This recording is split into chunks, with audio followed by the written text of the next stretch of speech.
First off, I'd like to apologize that I have to do this on my couch. I don't have a better place for this, so I have to do it here. Um, I guess in the future, maybe I'll get a desk or something and be able to do it. So I haven't talked about this on this channel because I felt that I had too much variety on here. And then I realized it probably doesn't really matter. So I decided to go ahead and talk about just anything that interests me. I do collect tabletop role playing core books and the expansions, and I read them. Um, and if I'm going to play the game, I get particularly fascinated with it because I like the process of application. Now, if you've never played a role playing game, particularly a tabletop role playing game as opposed to on a video game, um, all I can say is obviously there are a lot of actual plays that you can watch online, but additionally, I could say a couple other things about it. Um, so it seems to me that in on the if you play on PC, play a game like a Bethesda game or something along those lines, the games are strongly geared towards narrative and mechanics. But if you're interested in characters, they're there. And I'd say those aren't the three pillars of a role playing game officially, where people are more into like exploration, combat, and so forth. I don't see role playing games that way. I see it more about storytelling. It's a vehicle for storytelling.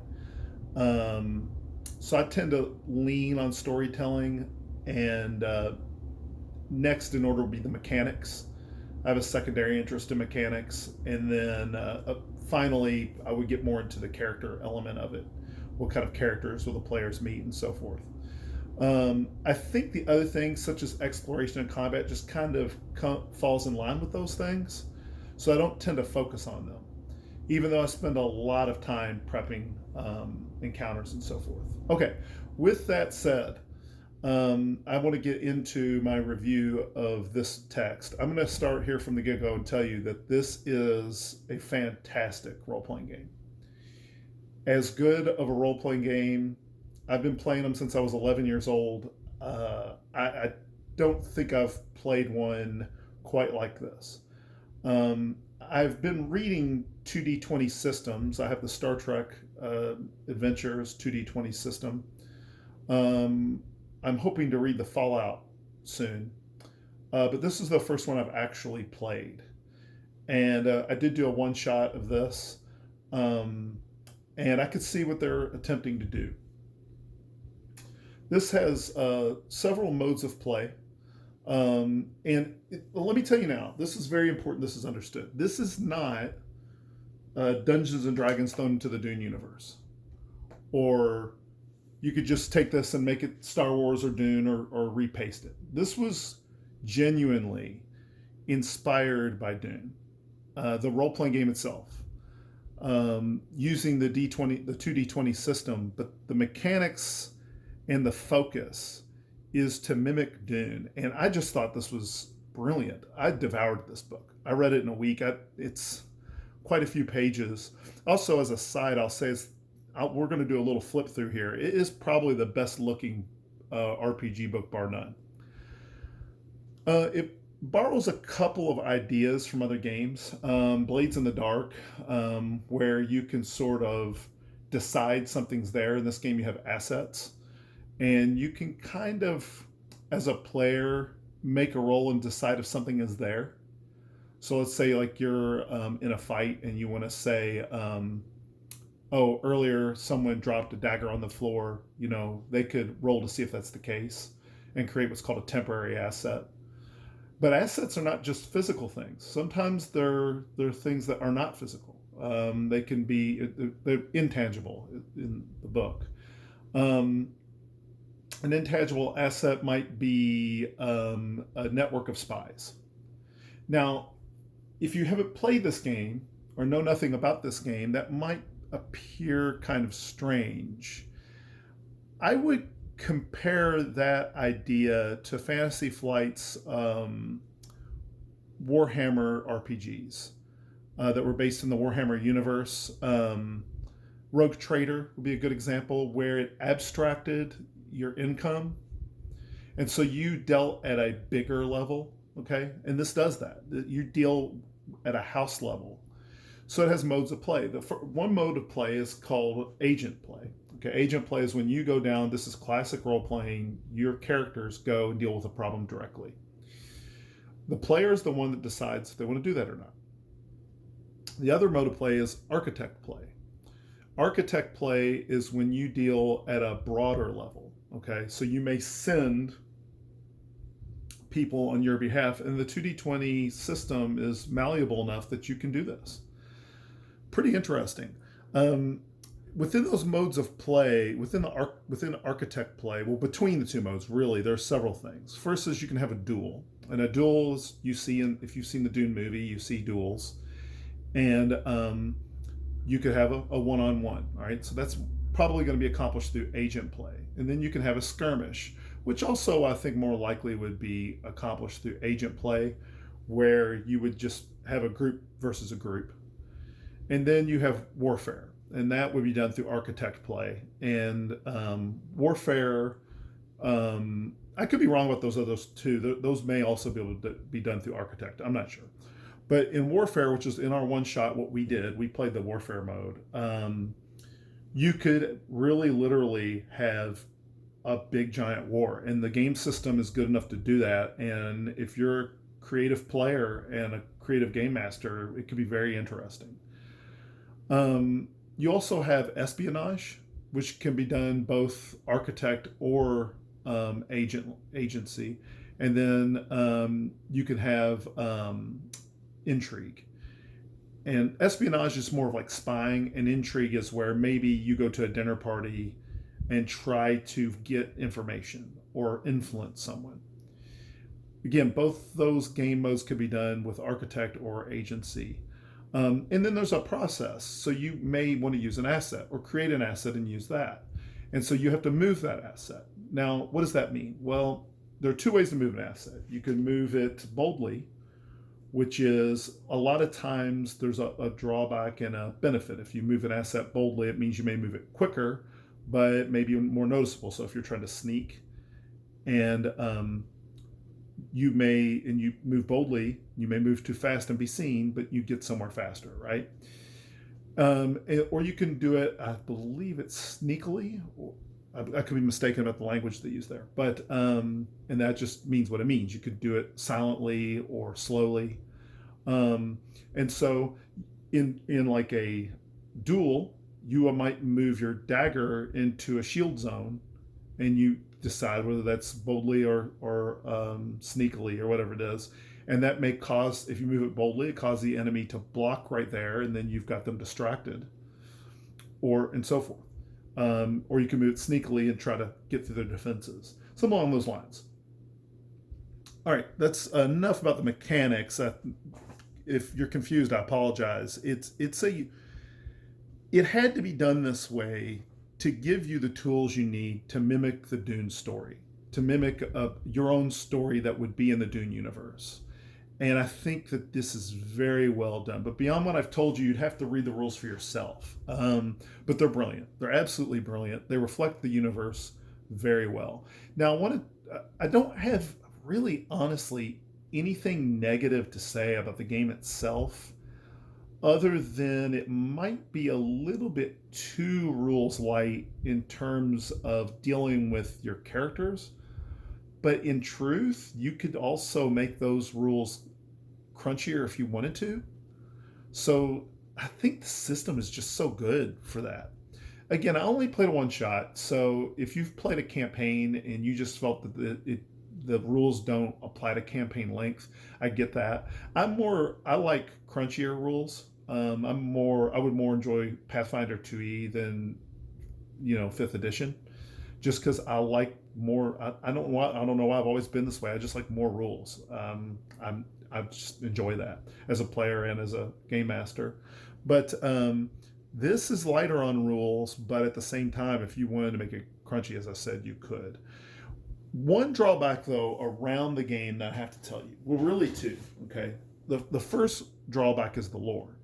Now, the lore in this book If you want to know about Dune, okay, and you just don't have time to read the books because there's many of them and they're all large, you could buy the PDF of this and you would get just amazing overview. I've learned more about Dune from reading the 100-page section on the lore in this book than reading Frank Herbert's novel.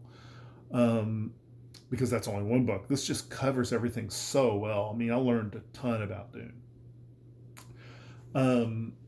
To the point that I went back and watched the movie and just things were brought up I didn't even realize, like the Landstrat and so forth.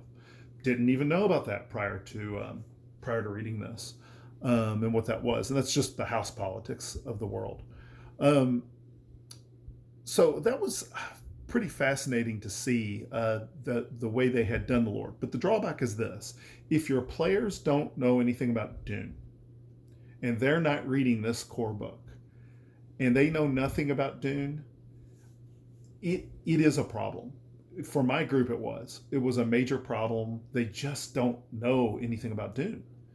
And if you know anything about this, giving somebody a 20-minute lore dump just isn't effective. So it's best for them to learn as you're playing. The book is written as if the players and the game masters are both reading it. And so I say this, unless you're playing with people who love this universe, then you need to be playing with players who are willing to read this book. And having played these games my whole life, I'm telling you that's unlikely. It's sort of like people that want to play, that want to have a very structured but open world. It just never happens, right? I've watched live plays. I've played with friends who claim to have a non-linear open world and watch it become linear very quickly. Or if it doesn't become linear, it loses its meaning. It's just, oh, this problem happens, and that problem happens, and this random thing happens, and that random thing happens. It's just not great storytelling. That's just my opinion. But in this case, you really want them to know the lore. It's essential. I feel I couldn't work around it, and that's why we only played one thing. So I would say this: unless you're committed to a campaign, a real campaign of this, and the book gives you options on how to play. It tells you how to play a one shot, how to play a mini campaign. I just think that you should commit to, if you're going to play a campaign, commit to it and be wise about how you distribute your information and lore. You want to just piecemeal some of that out. Give them some here, some there. The other drawback I would say is this is so different from other types of role-playing games that if you play with people who have only played D&D, this is going to be so alien to them. That kind of happened to some of my players. They just were stymied. They didn't know what to do. And I had to kind of walk them through it. And it was like playing, all my players are brand new to role-playing. And so I started them in 5e because it's just so much easier to play. And at first I remember having to go to their character sheets and saying, hey, this is what you really need to do at first, and show them. Now they're very good after a year of just doing it themselves without, becoming very proactive and so forth in how they play. We went this, and it's like we started in square one all over again. That's not the fault of the game itself. This is a monumental task that Modiphius has taken on here to make this what it is. And this is a masterpiece, in my opinion. But be advised, if you really love Dune and nobody you play role-playing games with loves Dune like you may find yourself giving them lore they can't even fathom, and you're loving it, and they're just going, huh? They don't know. Additionally, I played this on Fantasy Grounds, which is a very good translation of this game, and Fantasy Grounds does everything great, but it did Dune very, very well. But you can't read body language, and that makes role-playing much more difficult as a game master. And I just didn't see confused looks. I just heard silence sometimes. And it's just really hard to know. Now, I want to do a little bit of a flip through. I'll say this too. Some people, we have one player that doesn't like retconning. And that Blades in the Dark element where you are sort of bringing about assets into the world, the players are determining that. he couldn't see that as anything but retconning. And I tried to explain to him there's different kinds of retconning. There's editorializing the past to reinterpret it, which does not happen in this. And the other kind of retconning is filling in the gaps. And what I was trying to explain to him, I was posturing it this way. Players, the characters would not be limited in how they spend the time like the players are. Okay, so a player has limited time. So if we have 3 real world hours to play, they may not think before they go into the wilderness to get supplies. Whereas the characters most certainly would. And that's what I like about systems like this, is that it sort of eliminates that problem. It just goes away. And he just could not assent to that. He just, nope, it's retconning. And I'm like, ah. So he was not a great player. Anyway, to be honest, past tense, was not a great player. But that's besides the case. So I'm going to just do a very brief flip through. I know that we can't really go through every page, and nor would they want us to, so I'm not going to. This one, I've heard that the other Modiphius games, I know that Star Trek does, or I know that Fallout does. I don't remember with Star Trek. They used other die other than the D20. This game only uses D20. I just want you to see the artwork, but it's also not the artwork. It's the arrangement of the pages. This may look irrelevant, right? Las guns, shields, and the Great Convention. But this is why Dune is a sort of a low-tech science fiction, and that's kind of appealing. If you're into this, it goes into the guild and the guild politics. This would tell you exactly how you ought to think about guilds as a game master when you're role playing as the guilds. But a player is expected to read this too. So if they play a member of the guild, they will know how to play the guild. You see, you can kind of see the problem with some of that. The Bene Gesserit. And I had a friend of mine who just, I set up a situation where the Bene Gesserit was supposed to interrogate a prisoner for intel. And he changed the course of the warfare segment of the adventure and didn't even know it. But he did not know how to use a Bene Gesserit. He just didn't know. Like in Bene Gesserit, even in the core text itself says that they're great at interrogation. Your friends, if they're playing, may also see like, they may remember a character from the movie, and so they'll make a character based on that character. I think you should encourage that. Anything they can hang their hat on really helps. It gives you a couple of the main primary planets. I am fully confident that Modiphius will support this product. They tend to do that very, very well. You get to create your own house. And, I'll tell you something. When I first created I created a house for them because there just wasn't enough time. This was a cram session. Unfortunately, this is not a game you want to cram. Make sure you have time. Have plenty of time. You want a session 0 and everything for this. I had to create the house for them. And if anyone that designed this game heard that, they'd probably be furious. I'll tell you something, man. They have to design their own house. Because that's the way the game operates. It operates at that level, at a house level. And you and your players need to think that way. Now, if you're coming from D&D, that almost doesn't even make sense. But that's how it is. That's the way they're thinking about it. That's the way this game is designed. It's just very different. Again, more wonderful artwork. And then they always, you want something to break up the pages. There are very few pages where it's just walls of text, right? Plenty of skills. I will say another thing that